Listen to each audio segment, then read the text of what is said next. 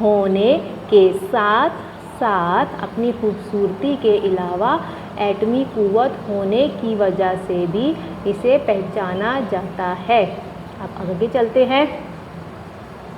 آپ کے بزرگوں نے مجھے ترقی دینے کے لیے بہت محنت کی، یعنی کہ پاکستان کو حاصل کرنے کے لیے ہمارے بزرگوں نے اتنی محنت کی تھی، انگریزوں سے، ہندوؤں سے لڑائی کی، جنگ کی، اور ان کو جنگ سے مراد یہ نہیں ہے کہ ان سے باقاعدہ جنگیں کی تھی، لڑائی ہوئی تھی، زبانی بات چیت ہوئی تھی اور اپنے بیان دیے تھے، تقریروں سے، جوش سے، جذبے سے، ولولے سے، بنا جنگ کیے، لڑائی جھگڑا کیے پاکستان حاصل کیا تھا، اپنے زور بازو پر، اپنی الفاظ، اپنی زبان کی طاقت پر، کہ اپنے الفاظ میں، زبان میں اتنی وزاداری اور طاقت پیدا کی تھی کہ انگریز بھی ہندوستان کو چھوڑ کر جانے پر مجبور ہو گئے، اور اس طرح پاکستان کو انگریزوں اور ہندوؤں کی غلامی سے نجات ملی۔ یہ سب ہمارے بزرگوں کی انتھک محنت اور کوششوں سے ہوا۔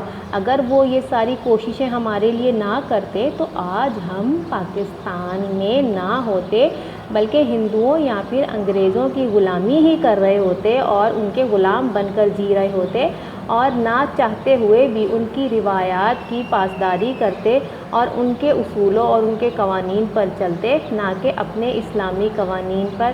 جیسے آج ہم آزادی سے عمل کرتے ہیں، ہمیں نماز، روزہ، قرآن، ہر چیز کرنے کی آزادی ہے، ہمیں کوئی نماز سے نہیں روکتا، ہمیں کوئی قرآن پڑھنے سے نہیں روکتا، کوئی مسجد جانے سے نہیں روکتا، کوئی روزہ رکھنے سے نہیں روکتا۔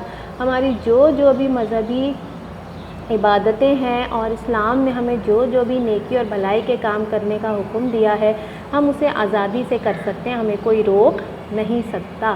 تو یہ سب ہمارے بزرگوں کی محنت سے ہی ہوا تھا، جو آج ہمیں اتنا اچھا پھل کھانے کو ملا۔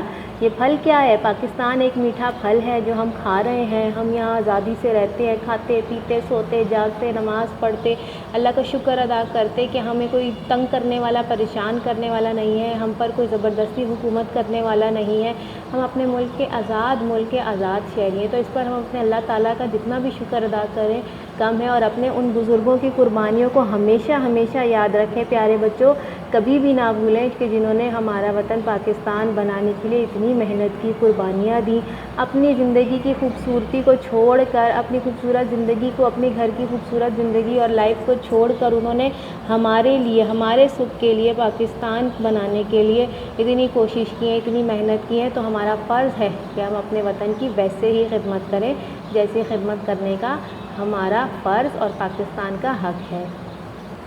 تو بچوں، یہ تو پاکستان نے آپ کو اپنی کہانی سنائی ہے، اب آپ کو پاکستان کہہ کیا رہا ہے؟ اب یہ سنیے کہ پاکستان کا آپ کو میسج کیا ہے، آپ کو کیا پیغام دے رہا ہے، آئیے سنتے ہیں۔ اب آپ میرا مستقبل ہیں۔ بچوں، پاکستان اب آپ سے کیا کہہ رہا ہے؟ اب آپ میرا مستقبل ہیں، یعنی کہ فیوچر، آنے والی زندگی پاکستان کی ترقی اور خوشحالی ہم سب سے ہے، ہم سے یعنی کہ مجھ سے اور آپ سب سے ہے۔ اگر آپ سب مل جل کر رہیں گے، خوب پڑھ لکھ کر مجھے ترقی دیں گے تو میں بہت خوش رہوں گا، میں بھی آپ کا نام روشن کروں گا، کیونکہ میں آپ کا ہوں اور آپ میرے ہیں، آپ میری پہچان ہیں اور میں آپ کی پہچان ہوں۔ تو آئیے سب مل کر کہیں پاکستان زندہ باد۔ آخر میں پاکستان نے آپ کے لیے ایک میسج چھوڑا ہے، اور اس میسج میں، اس پیغام میں آپ کو کیا کہا ہے کہ بچوں، یہ جو آپ سب بچے ہیں، یہ اب پاکستان کا مستقبل ہیں، فیوچر ہیں۔ اگر ہم سب مل جل کر رہیں گے، محبت سے رہیں گے، پیار سے رہیں گے، پڑھ لکھ کر پاکستان کو خوب ترقی دیں گے تو یہ خوش رہے گا، اور جب یہ خوش رہے گا تو دنیا میں اس کی وجہ سے ہمارا، یعنی کہ میرا اور آپ کا، ہم سب کا نام روشن ہوگا، کیونکہ میں آپ کا ہوں اور آپ میرے ہیں۔ کیونکہ پاکستان ہمارا ہے اور ہم پاکستان کے ہیں، ہماری پہچان پاکستان سے ہے اور دنیا میں پاکستان کی پہچان ہماری وجہ سے ہے۔ آئیے میری پہچان، آپ میری پہچان ہیں اور میں آپ کی پہچان ہوں، تو آئیے ہم سب مل کر کیا کہیں؟ پاکستان زندہ باد۔